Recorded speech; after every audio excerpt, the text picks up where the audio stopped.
Let's see if we can get Brian Marshall back on here. There are so many things happening. I thought, well, let's see what Brian has to say. Brian, good morning. Are you back? Is it better? Oh, that is so much better. Good. Glad to hear it. I was mentioning there's a few new details this morning with this spill in the Gulf of Mexico.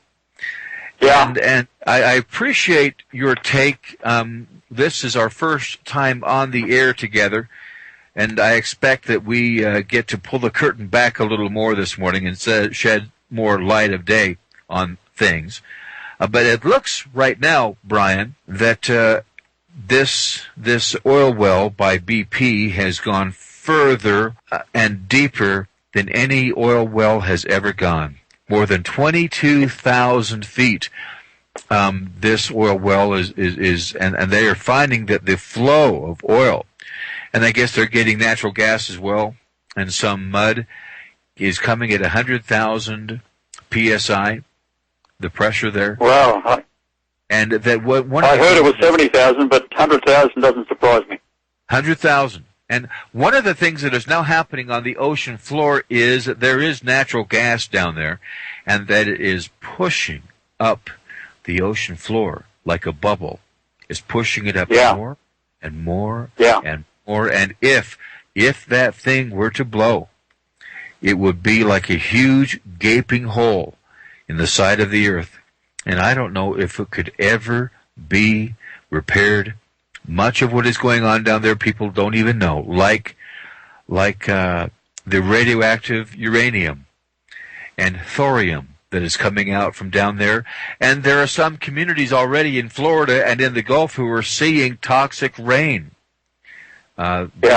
These gases evaporating up into the atmosphere and then going up into the clouds and then coming down with rain.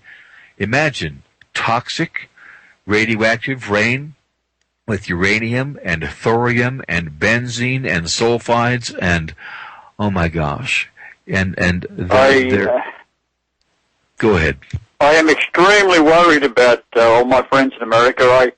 I lived 30 years from 1966 onwards through America. I was up in Canada for many years.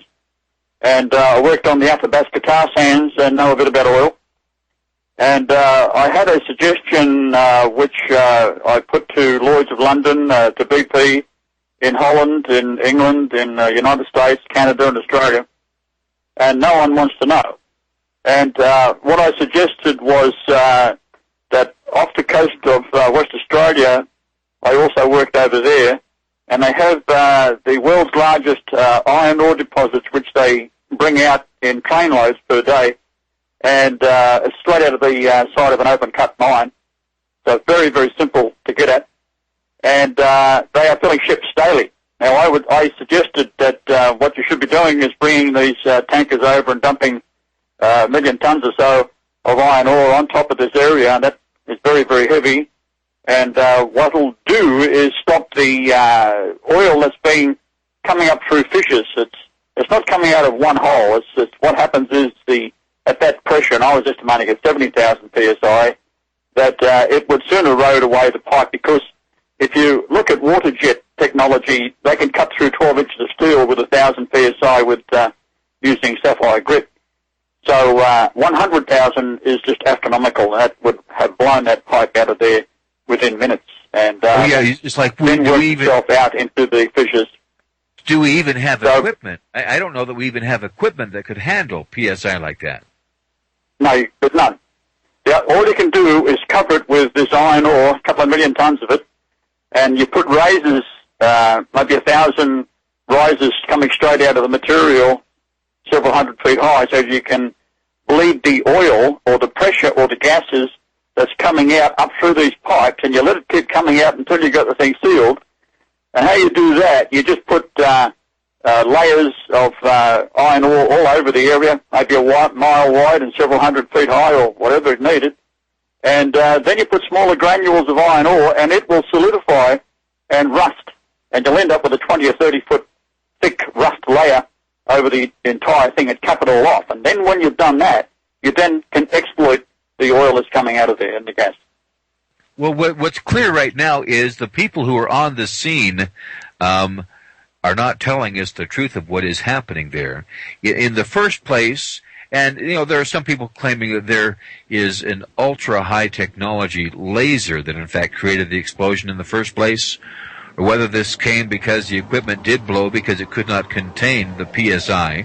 Whatever caused the explosion, okay, that's one event. It is. But now we've got oil spewing all over the place, so how will the cleanup take place? But the next point, you've got to stop the bleeding of the oil into the ocean there. I hear the music. We'll be back, Brian, right after the break. This is RBN.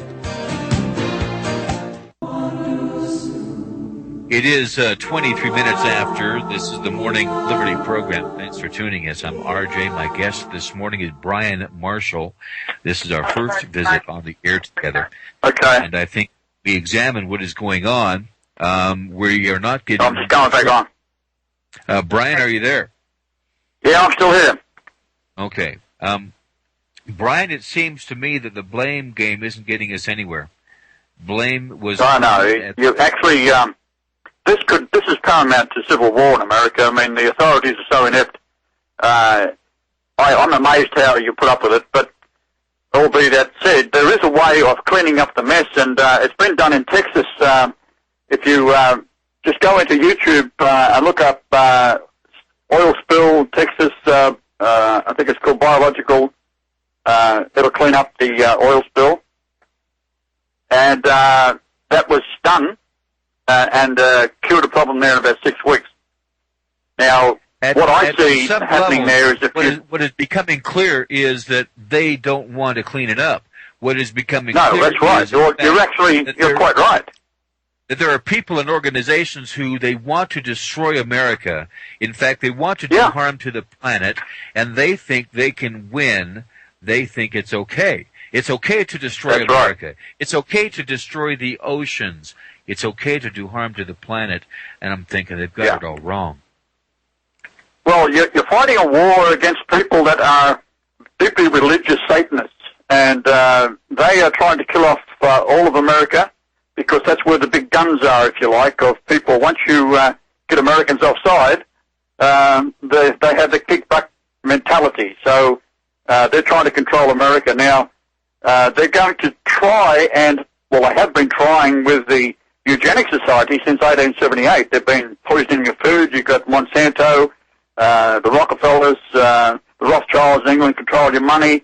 It all goes back to the banking, and it's all a satanic cult. So really, it's not whether you and I are religious, it's they are.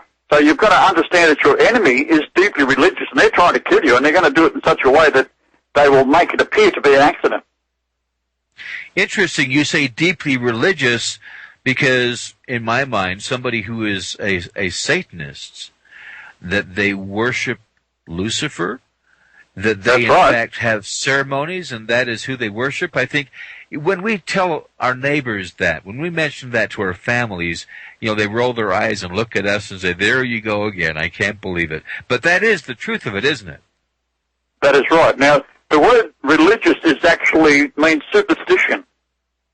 Now, it is a very real thing. That Lucifer is a real thing. Otherwise, you might as well tear your Bible up and throw it away, because it's mentioned in there, and Jesus talked about it, so therefore it's got to be on. So if you want to get into the religion side of things, which I don't recommend because you're listening to your audience is not particularly interested in religion, but the point is the world runs on religion. All wars are fight over religion. So you have a major battle going on that the people of the world have allowed the bankers to take over, and they stem from the Rothschilds on the American side, and of course England.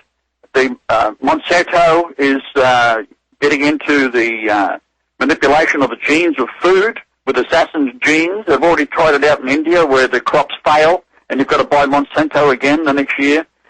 So you've got the Rockefellers, the Rothschilds, you've got the Morgans, the Coopers. It all goes right back in time to Charles I, who was the first man who had the fortitude to kick the money mongers out of England, and that's actually ended up costing his life. They beheaded him on January the 30th, 1649.